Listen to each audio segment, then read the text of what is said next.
umur, kesehatan, sehingga pada hari ini kita berkumpul untuk melaksanakan salah satu kegiatan daripada Universitas Muslim Indonesia, yang mana di tempat ini sudah beberapa kali kita laksanakan kegiatan seperti ini. Dan alhamdulillah terima kasih kepada kami di Desa Republik Bapak dengan teman-teman mudah-mudahan apa yang disampaikan kepada kita semua kita dapat menjadi yang baik, yaitu juga dengan berpangkat semua majelis taklim beserta ulama yang tidak tentunya juga tidak dipanggil, insya Allah semuanya datang. Jadi pada hari ini kebetulan Bapak Kepala Desa tidak dapat masuk kembali, jadi saya disuruh untuk mewakili beliau, dan itu tidak artinya tidak mengurang daripada kegiatan ini nanti yang akan dilaksanakan dalam penyelesaian desa, tetap kita laksanakan pada hari ini seperti biasanya. Ini kepada teman-teman daripada di taklim, apa yang nanti disampaikan kepada kita semua dari Universitas Muslim Indonesia. Itulah yang dapat kami terima nanti seperti biasanya. Mungkin ini dari saya karena saya membuka untuk mewakili kepala desa.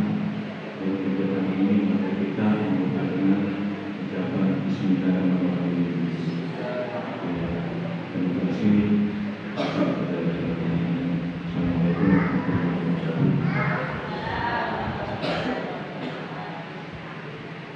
Baik, terima kasih pada kepala desa Dongawa dan ahli Waktu BPN Dongawa. Baik, tim pengerti yang saya hormati dan ibu anggota majelis taklim yang saya hormati, sekali lagi terima kasih atas kehadirannya menghadiri acara ini.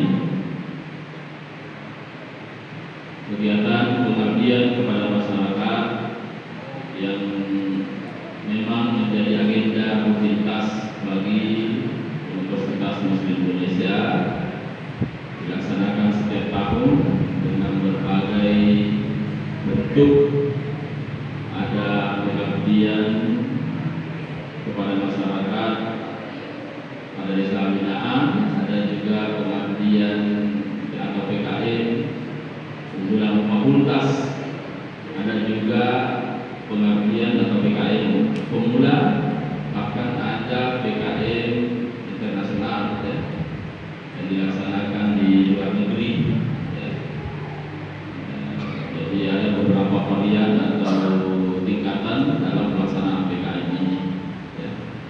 Kemudian saya datang bertiga di sini sebagai tim yang diberikan amanah untuk melaksanakan PKM di tempat ini, sengaja mengambil tema yaitu eksistensi zakat mal hasil tambang ikan sebagai kekuatan atau potensi kekuatan ekonomi umat.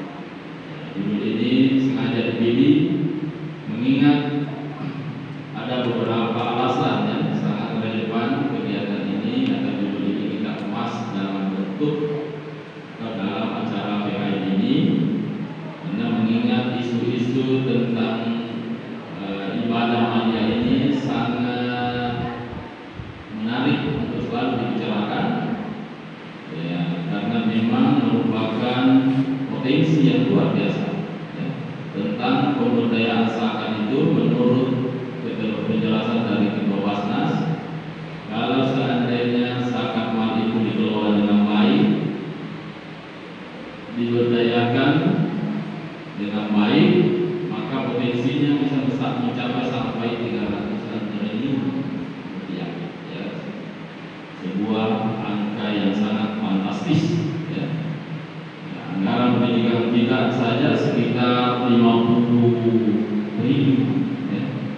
Luar biasa, ya. Betapa sebuah nilai angka yang sangat besar, ya. Apalagi kalau 300-an triliun. Sementara pendapatan yang bisa didapat setiap tahun itu sekitar 33 triliun saja. Jadi masih ada 200-an triliun yang tidak masuk, ya, tidak berzakat. Boleh jadi di antara yang tidak berzakat itu ada di tempat kita di sini, ada keluarga kita, ada tetangga kita. Nah, inilah menjadi alasan kenapa judul ini kita pilih, ya. Ya, untuk saling watawasau bil haqqi watawasau bis sabr. Jadi jangan dibilang saya tidak termasuk sakti. Ya, paling tidak kita sebagai pengingat saja terhadap tetangga-tetangga kau yang kena tagih itu, ya. Ya. Karena kalau persoalan ibadah mania itu, maka orang tidak ada istilah hukum privat, tapi bersifat publik, ya.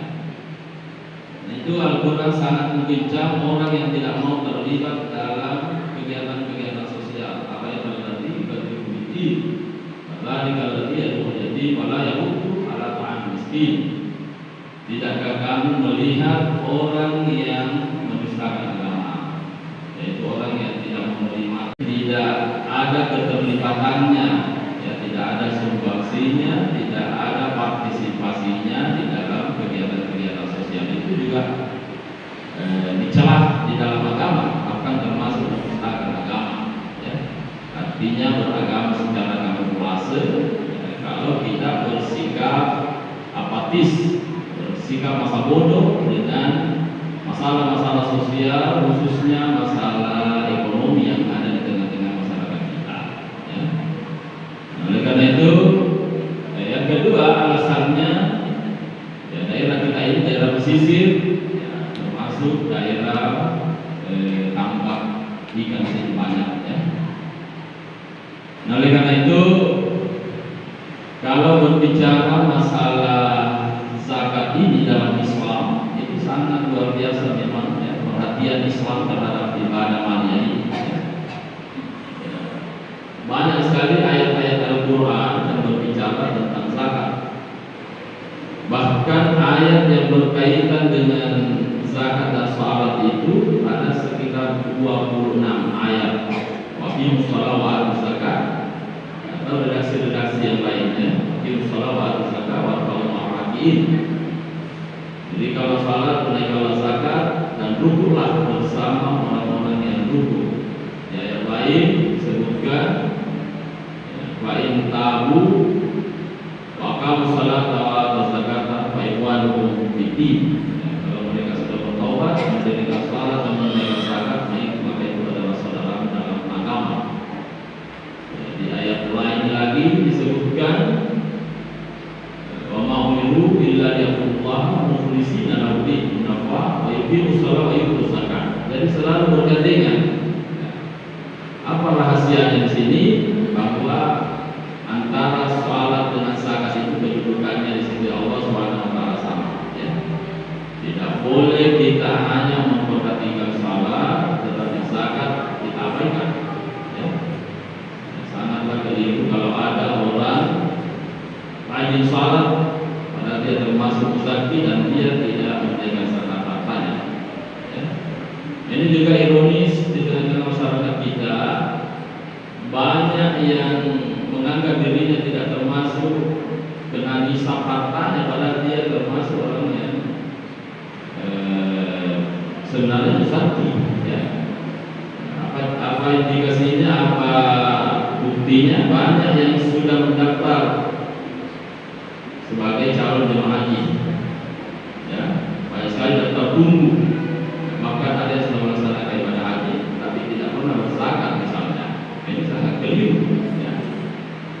Ibadah yang mustahil sabila itu, ya, nisabnya atau perhitungan hartanya sesungguhnya lebih tinggi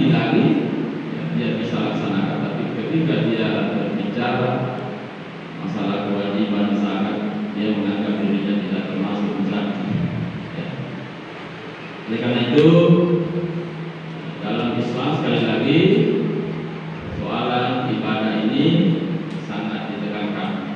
Ya. Karena itu banyak sekali ayat-ayat yang berbicara tentang zakat, sedekah atau infak. Ya. Ya, tentu kita bertanya apa bedanya infak, sedekah dengan zakat. Ya, menurut ulama kalau zakat itu pasti konotasinya wajib. Kalau infak konotasinya sunnah. Kalau sedekah bisa wajib dan bisa sunnah. Ya, jadi kalau zakat itu maka yang dimaksud itu zakat mal atau zakat fitrah.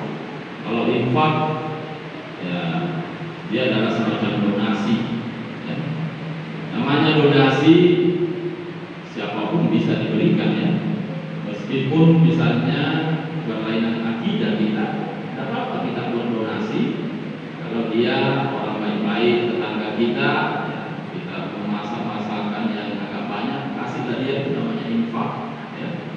Dan infak itu ya, tidak terbatas kepada dalam bentuk materi, tapi bisa saja infak dalam pikiran, infak dalam bentuk saran-saran buat pikiran, tenaga dan sebagainya, itu juga infak.